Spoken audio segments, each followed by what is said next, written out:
supplies dito sa pinuntahan namin warehouse. Ako, 40 to 50% off mga kapuso. Pero Pao, may mga kailangan ka sa school mo, diba?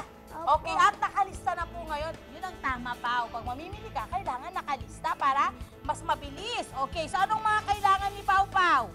7 na writing notebook. So dito tayo, Pao. Ano gusto mong kunin na kulay?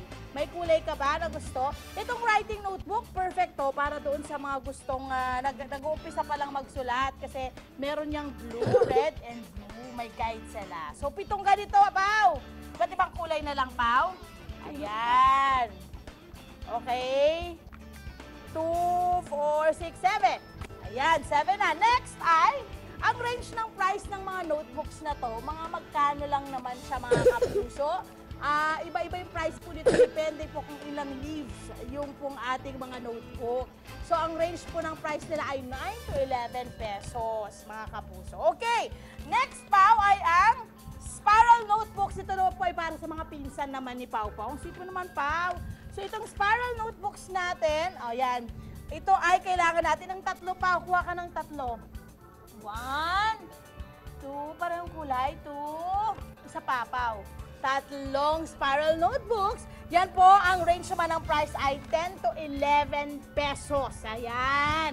Yan po ay 80 leaves. Okay, next naman, meron tayong 2 yarn notebook. Yarn notebook. Dapat nakatahiyo. Ito yun. Ito yung yarn. 2 yarn daw.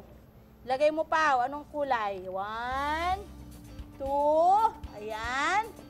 Ganon din po yan. 10 to 11 pesos. Next is 1 university notebook. So, ibig sabihin, malaki siya. Ito, Pao. Isa niyan. Isa daw po niyan. Ayan. For cousins. Ayan. Yan naman, magkano yung malaking notebook na yan? Yan ay nagkakahalaga lamang ng 20 pesos mga kapuso. Ganun kamura. 80 leaves na po yun. Okay, Pao, doon na tayo sa mga pencils and ballpens. O, dito tayo.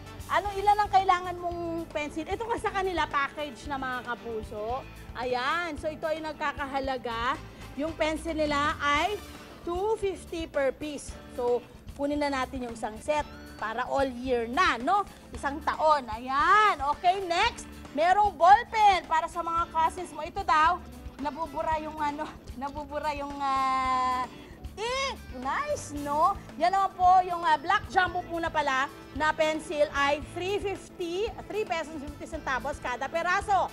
Sa ballpen naman po, ayan mga kapuso, pag kayo po ay nagano ng ballpen, bumili ng ballpen, nagkakahalaga naman po yan ng 250 per piece.